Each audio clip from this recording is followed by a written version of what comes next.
last week on Legally Kidnapped. Good evening.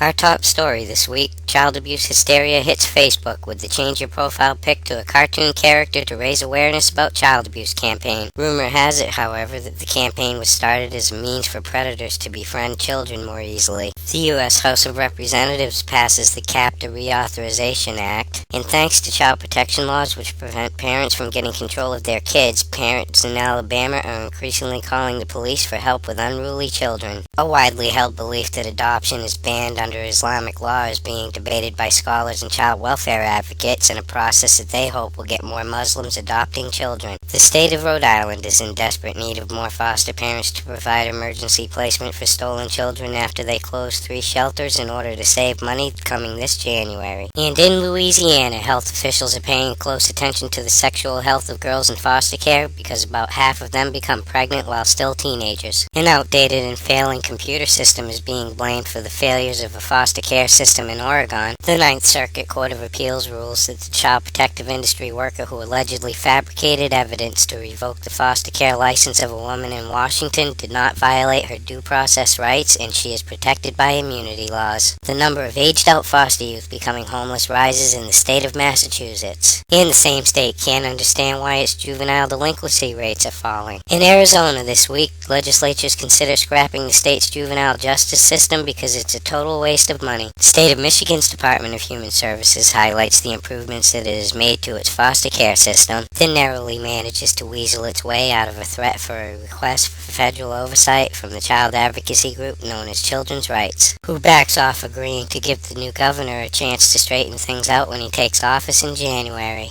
Then Michigan DHS releases a new smartphone app aimed at snatching more children so that you can report child abuse or learn how to become a foster parent with the click of a button. And the Michigan Court of Appeals rules that a judge cannot impose his own morality onto families who are divorcing. In Iowa, the child protective industry is refusing to make the fair and necessary changes to its child abuse registry. In San Francisco, California, social workers are complaining about too much paperwork and not enough time to screw with families. In Texas, many foster and group homes have not been documenting their use of restraints on troubled foster kids. And a group of Texas doctors has written over $47 million worth of prescriptions for psychiatric medications that have been billed to Medicaid over the last 2 years. The U.S. and Russia come to an agreement over adoption rules this week. In India, a child who was thought killed in a tsunami turns up a couple years later living with a family of strangers. In New Zealand, an official report found that the child protective industry failed to act on more than 200 cases of child neglect last year until they had been notified at least 10 times. In Scotland, Care Commission inspectors cite Chappell House as being the worst group home in the country, with violence, drug abuse, and no hot water forcing teenagers to take cold showers. And the Scottish government is urging teachers, social workers, and general practitioners to turn a blind eye to teenagers engaging in underage sex. According to documents made public by WikiLeaks, the big drug pusher Pfizer hired an investigator to dig up dirt on the Nigerian Attorney General to try to get them to drop legal action for drug experiments involving children. School children are being taught how to dodge bullets in Mexico, and doctors at a hospital in Italy are being asked not to snort cocaine while they are on duty. In Australia, the coroner slams the child protective industry for not protecting a 3-day-old baby who died from suffocation while sleeping with its mother. In England this week, fathers who are separated from their wives have to wait up to 6 months to see their kids thanks to a blowout and waiting list for government contact services. A British father who threatened to defy school rules against parents taking photos in a school nativity play is threatened by police that he would be arrested if he took a single photo.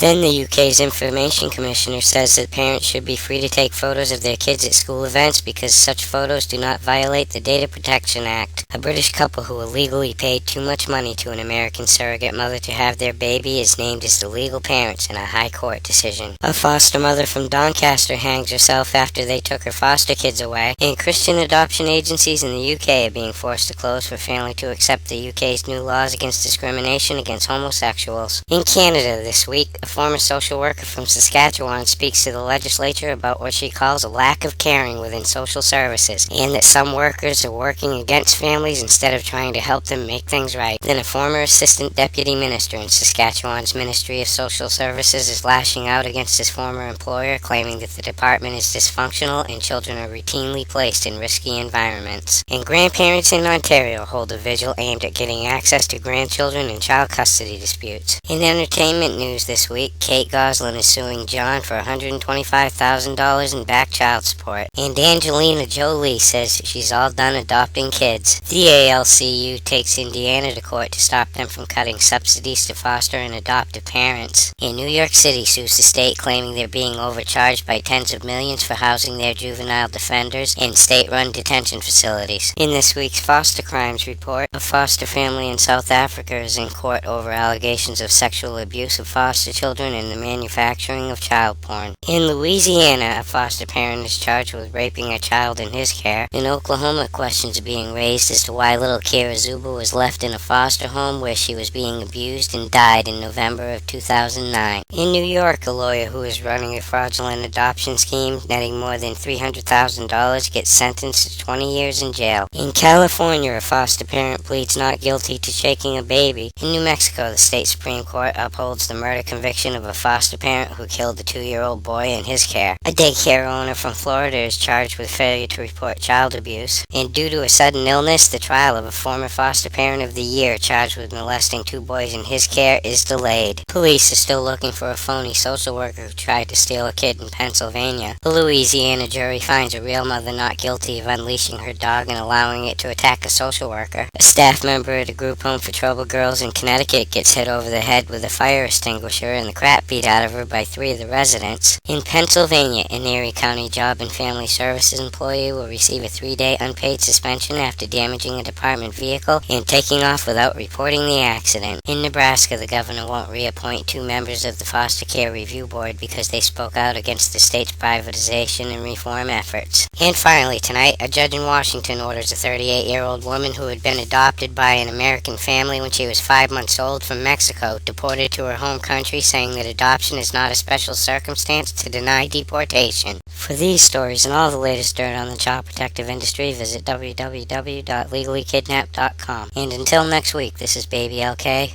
over and out.